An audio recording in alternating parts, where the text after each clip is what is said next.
अस्सलाम वालेकुम। उम्मीद है कि आप सब खैरियत से होंगे और अपने घरों में खुश होंगे। तो आज आपके साथ मैं शेयर करूंगी कि टमाटर किस तरह हम लोग फ्रीज़ कर सकते हैं, इनको किस तरह स्टोर कर सकते हैं काफ़ी लंबे अरसे के लिए। तो चलें इसको बनाना स्टार्ट करते हैं। बिस्मिल्लाहिर्रहमानिर्रहीम।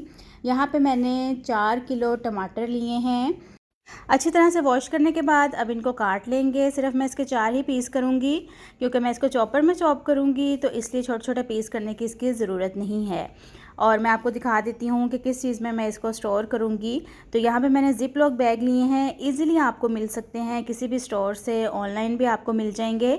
तो यहाँ पे सारे जो टमाटर हैं उनको मैंने काट लिया है। और अच्छा, इनको ये कि इसकी प्यूरी बना के रख लेना। आप इस तरह से इनको चॉप करके रखें तो बड़ा फ़ायदा भी हो जाता है, क्योंकि हमें अलग से प्रेशर लगा के इनको गलाना नहीं पड़ता है। और जब हम सालन बनाते हैं और उसमें काट के टमाटर डालते हैं तो या तो वो सही से मैश नहीं होते या उनके छिलके अंदर रह जाते हैं। तो ये सबसे जो मुझे इजी लगता है ना, मैं इसी तरह ही काफ़ी ज़्यादा टमाटर लेके उनकी पेस्ट बना के रख लेती हूँ। इसमें मैंने और कुछ भी ऐड नहीं किया, कोई पानी नहीं मैंने इसमें ऐड करना, कोई ऑयल, कुछ भी मैंने इसमें ऐड नहीं करना है। ये मैं अपनी रेसिपी आपके साथ शेयर कर रही हूँ कि मैं किस तरह इनको स्टोर करके रखती हूँ फ्रीज़र में। तो यहाँ पे देखें इनकी जो पेस्ट है वो तैयार हो गई है। तो ये देखें सही से अच्छी तरह ये चॉप हो गए हैं। तो बस बाकी जो टमाटर हैं उनको भी सेम इसी तरह ही करते हैं। और अगर आप चैनल पर नए हैं और मेरे चैनल को अभी तक सब्सक्राइब नहीं किया है तो मेरे चैनल को सब्सक्राइब कर दें और बेल आइकन के बटन को लाजमी प्रेस कीजिएगा ताकि मेरी हर नई आने वाली वीडियो का नोटिफिकेशन आपको मिल सके।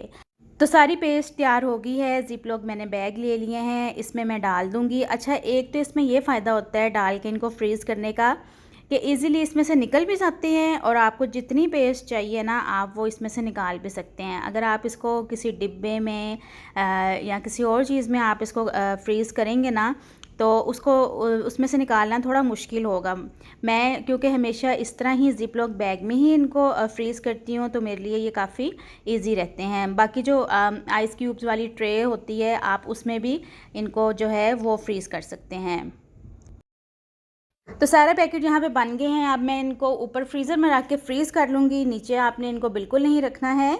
तो मैंने पैकेट्स में थोड़ा ज़्यादा जो पेस्ट है उसको डाला है, लेकिन आप अपने हिसाब से क्वांटिटी कम ज़्यादा कर सकते हैं। तो चलिए, उम्मीद करती हूँ रेसिपी अच्छी लगी होगी। अल्लाह हाफिज़।